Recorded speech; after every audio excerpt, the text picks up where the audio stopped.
YouTube? It's Kelly.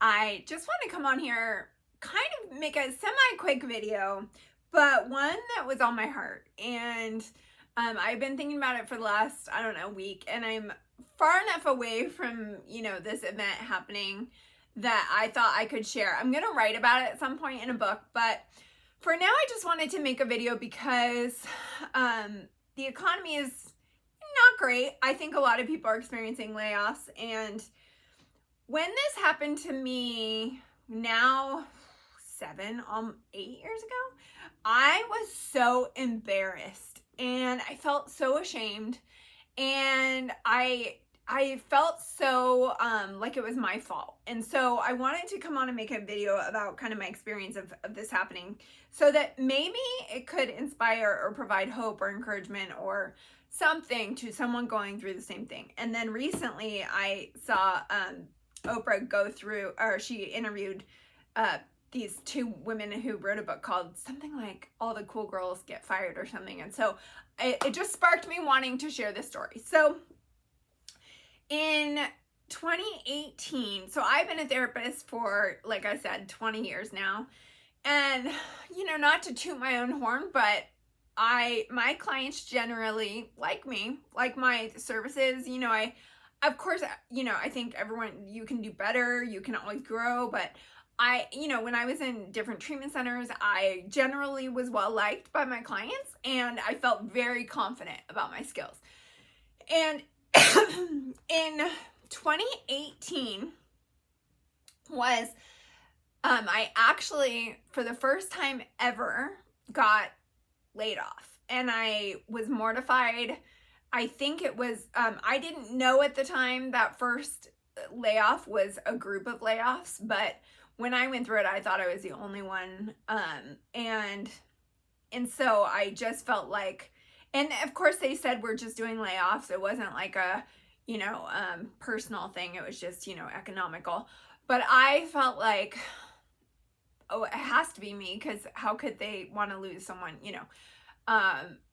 if you're important or valued or whatever. And so I went on, and I found a second job, and as a therapist in a different treatment center. And I can't even remember, it was like a couple months in 2018, got involved in another round of group layoffs. And so during this period of time in California, when I was a therapist, it was what would happen at these treatment centers, and I don't mean to talk negatively about them, because I really do think they do a lot of good for people, but they had a tendency at this period of time to do hiring when the bed census was high, and then when the bed census was low, they would do layoffs, and then they would rehire again when the bed census was higher. But so what happened was I got laid off a second time.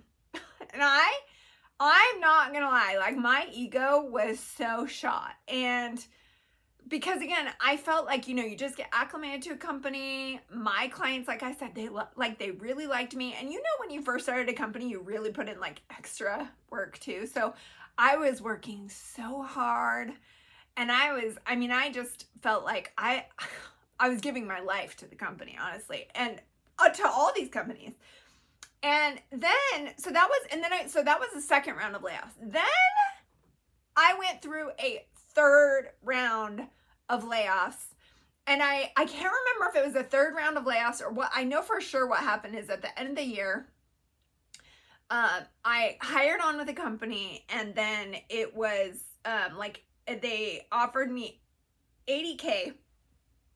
I signed a contract, and then when it came to a start date, a few days before the start date, they said, hey, actually, we're restructuring our pay scale, and we're starting everyone at $15 an hour, which I don't know if you know about California wages.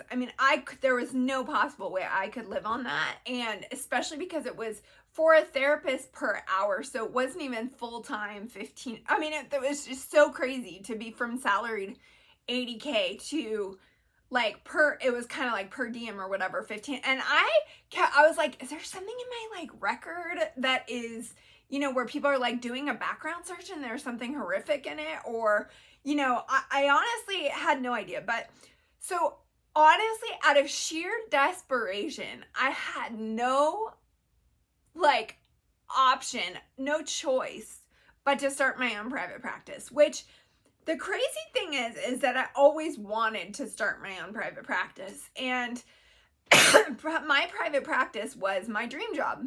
As a licensed marriage and family therapist, you know, you want to go into private practice, but I had never had, like, you kind of have to do, like, take a risk and gamble on yourself. And economically and financially, I just had multiple things come up, and I, like, never had the opportunity to have enough money in the bank to take that gamble on myself. That's how I felt. It was like, it's not economically practical.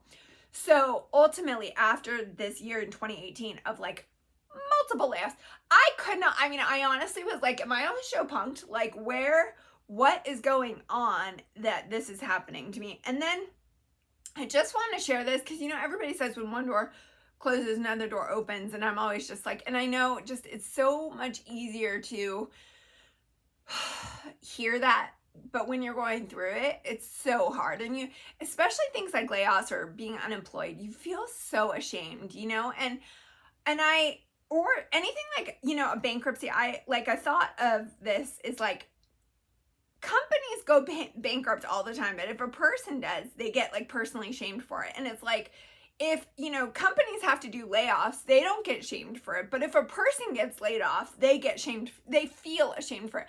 I don't think they should. But the point is like, there's no shame in it for the company. You know what I mean? I feel like we have an interesting, and so again, I'm not like against capitalism or anything like that. I'm just saying that I want to reduce stigma and shame for people if they're going through, if you're going through a layoff, you've been laid off, you're unemployed, you know, I now looking back know that it was one of the best things that has happened to me because it forced me to start my private practice. And I literally was just desperate, like literally in 2 days I had to come up with my website, my paperwork, like everything, and just like launch it as quickly as possible. And as soon as I did, the clients came, you know? And I feel like if you're spiritual, you know, you want to say God, the universe, you know, I think it's like all the above. When you take a leap on yourself, I feel like it's rewarded by the universe. And so whatever your dream is, if you are experiencing something like a layoff and you for some have had a dream in your heart to do something else, I just want to encourage you that might be the nudge from the universe, from God, your spiritual, you know, like God or whoever you believe in, to go do it. Because if you don't take the subtle, I think someone, I don't know, it could have been Oprah, I don't know. But like, if you don't take the subtle nudges, the nudges will get louder and harder, you know? And I firmly, firmly believe that, because I do believe that God and the universe like want you to have the life of your dreams. And I get emotional about it because it's like, it's a beautiful thing, but it's freaking hard, you know? And so it's kind of like, you better believe in yourself before you're made to believe in yourself, you know? And so I just wanted to come on here and encourage you that you're not alone, that everyone, I think every single person I know at this point in my life has been laid off at some point. And because especially like in the last 10 years, it's gotten a lot more common, a lot harder for people. And especially if you're in certain industries, you know, like, I don't know that maybe nurses might not have been laid off there, you know what I mean? It's certain like career fields are like definitely in demand versus others are not, but not as in demand. And so my point is if you are tempted to feel shame or alone, please do not, because I was right there with you.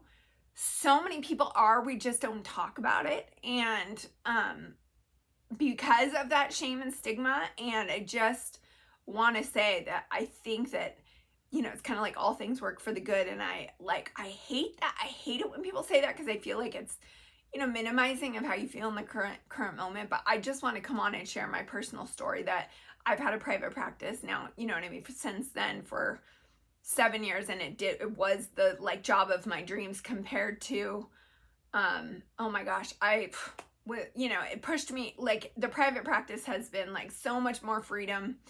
I'm my own boss, you know. I like now I have other dreams. Like if you see sparkles on my face, I'm doing art. Like I've had time to do other things that I absolutely love. So I still love mental health, but I just, you know, I'm not slaving away for someone else, pardon the slave word. But so yeah, just I hope you can just like be encouraged and dig deep in your heart. Maybe there was a dream that you let go of because you were like, I need the stability, and like, but maybe like you're not, I don't know, maybe the universe or God feels like you're supposed to be doing something else. Maybe you know you're supposed to be doing something else and you're just settling, you know what I mean? I don't think that we're supposed to settle. We have one like short life here. And but anyways, I'm not trying to put a positive spin. It just sucks. It absolutely sucks when you're going through it. So that's part of what I wanted to say is like, I know how much it sucks, but I also just want to come on here, you know, 7 years post and say it also simultaneously was one of the best things that happened to me. So I hope you're having a good night, and please take care of yourself.